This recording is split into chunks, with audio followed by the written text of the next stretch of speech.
We have come to the end of the section that took in Cannes Viaduct, and now we are about to venture on towards Riverford. In accordance with our incredible and virtual journey of about 1895, this map was surveyed in 1864 and 1883 and reviewed in 1904. By this time the Tavistock line would have been functioning. The plan is to make our way to Riverford Viaduct, and on the way visit the quarry and look for any evidence of habitation for the quarry workers.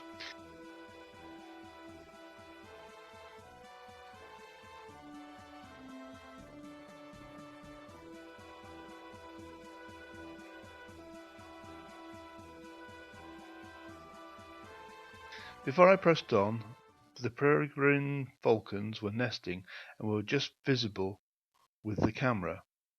They were perched on the ledge of Cannes Quarry.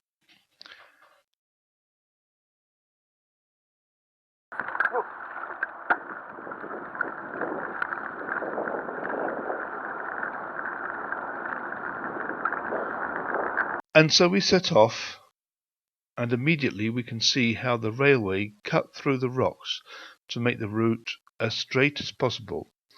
The feature of the early tramway, which we will look at in a later programme, the route meandered to avoid natural barriers like rivers, but it also was able to go over undulations owing to the fact that horses could pull trucks uphill, something a steam train would struggle to do. The Tavistock Railway hugs the edge of the Plymouth Valley, and occasionally there are views over the wooded valley. In a short time we arrive at two bridges, which we assume were built at the same time of the Tavistock Railway to allow access for pre-existing quarries to the tramway half a mile away, further up the side of the valley. The first of the bridges is an arch, but the second is a lintel bridge. We've reached our second bridge, and I'm amazed at the structure of it. I've never really thought about it before, but now looking at it, that's an amazing angle at which that comes down. So presumably this would have been a tramway, a trackway, and this also leads down to the quarries, and conversely up to the tramway, the Turwick tramway, up further up to our left. And just beyond here we have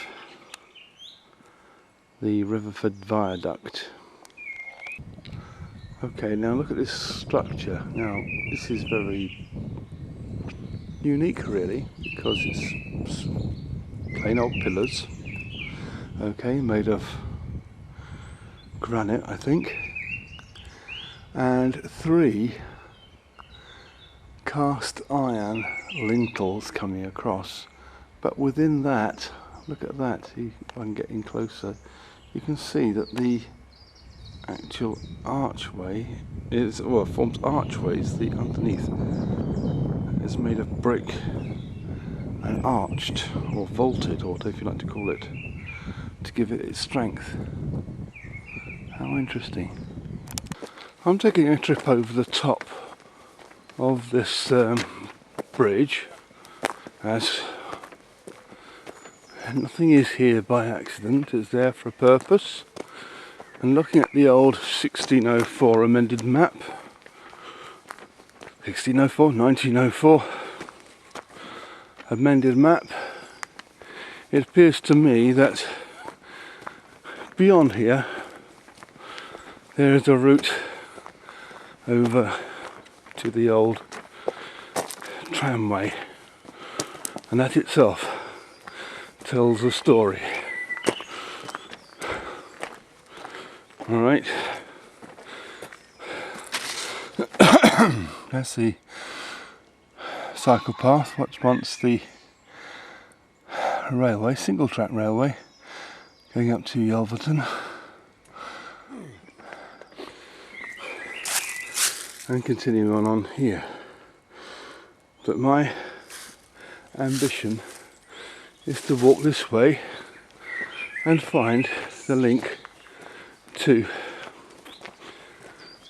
the tramway.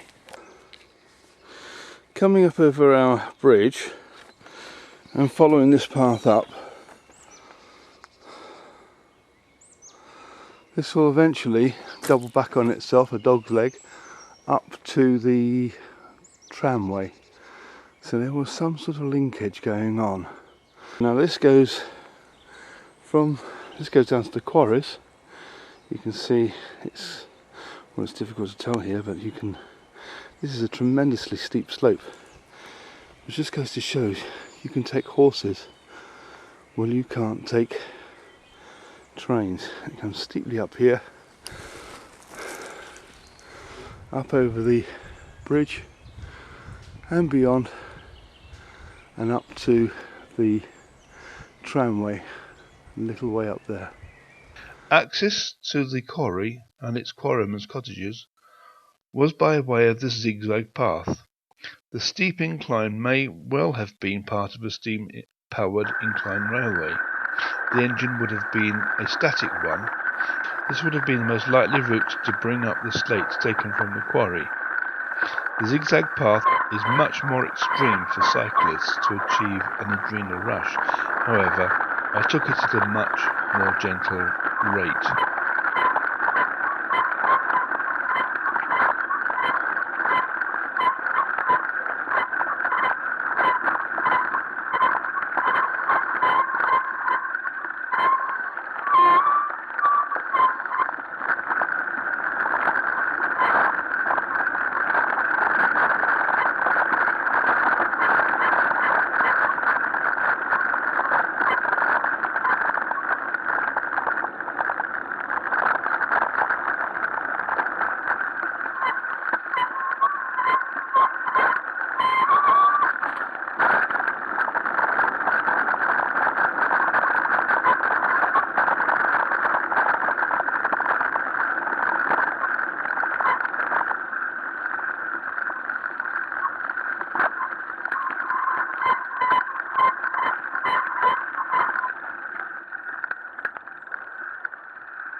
Looking up the side of the valley, nature has re-established itself, and it's hard to imagine that concealed in the trees is a quarry and dwellings.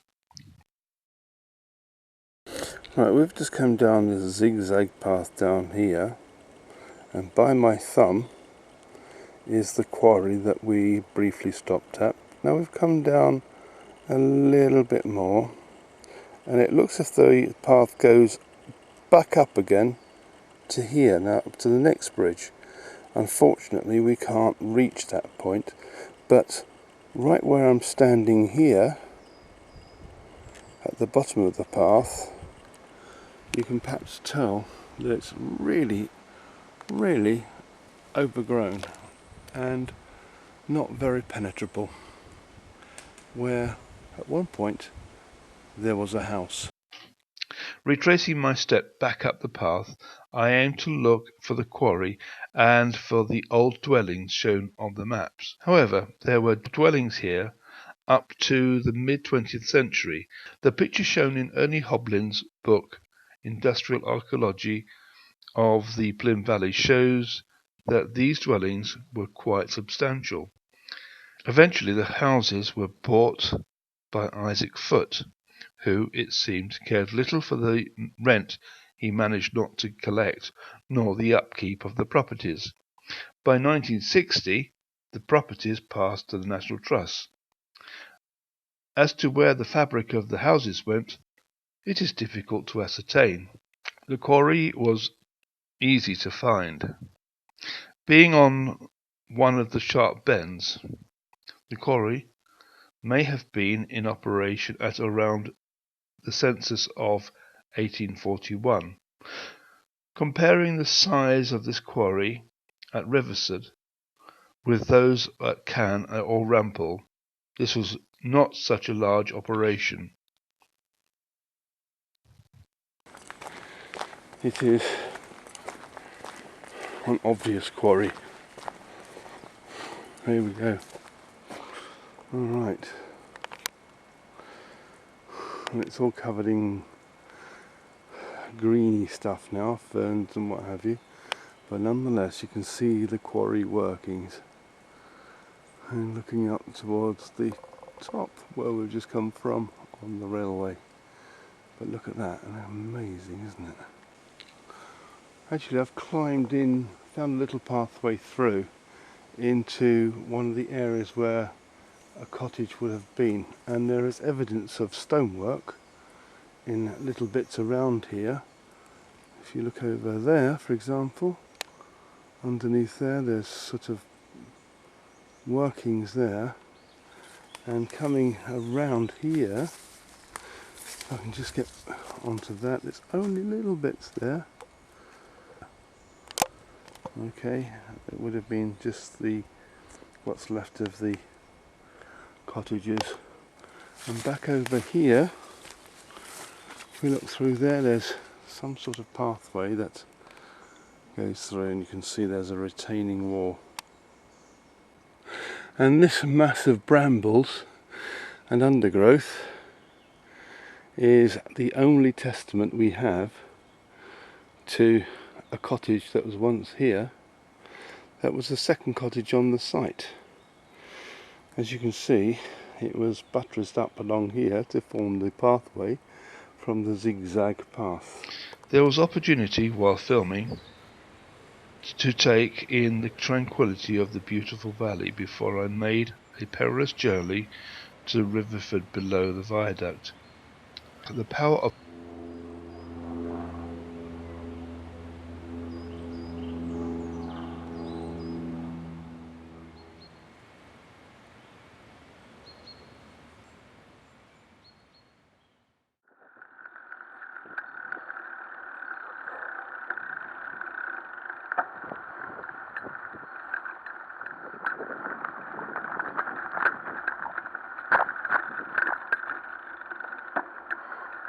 rivers in flood is formidable, as can be seen here where stonework pathways have been washed away and trees have fallen across the path. Here's an interesting piece of engineering. It seems when the Tavistock Railway was constructed, embankments were built from river level right up to the level of the railway. That means that culverts had to be constructed before the process of landfilling begin to allow the streams to flow into the river. Another obstacle I had to overcome was the stairway constructed to avoid the river's erosion. Right, scenery on the slim, this is way down the path, is spectacular. But the bad news is I've got these stairs to negotiate on the way down. So here we go, here goes nothing. As you can see I'm going down, well I can't tell. Very gingerly indeed.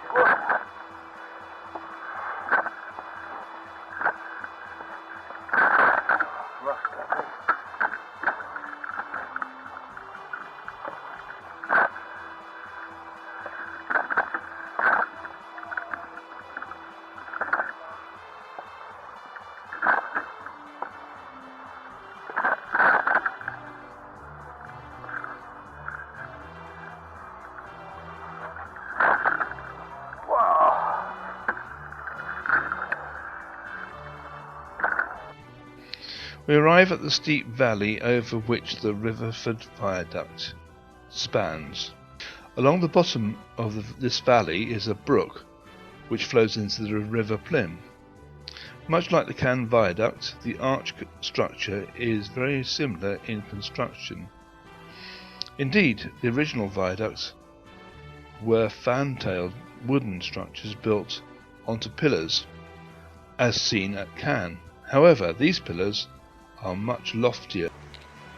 We have here the bridge in the background, and sweeping down this path we come to the reason why this is called Riverford. Here's the River Plym, and this is the ford.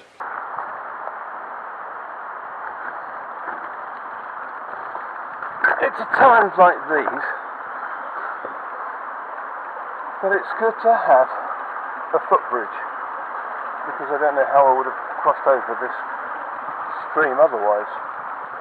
There's a path that will join up with the tramway further up the valley, but we'll join that later on in another program. I went onto the viaduct to continue my journey. The vista is just inspiring.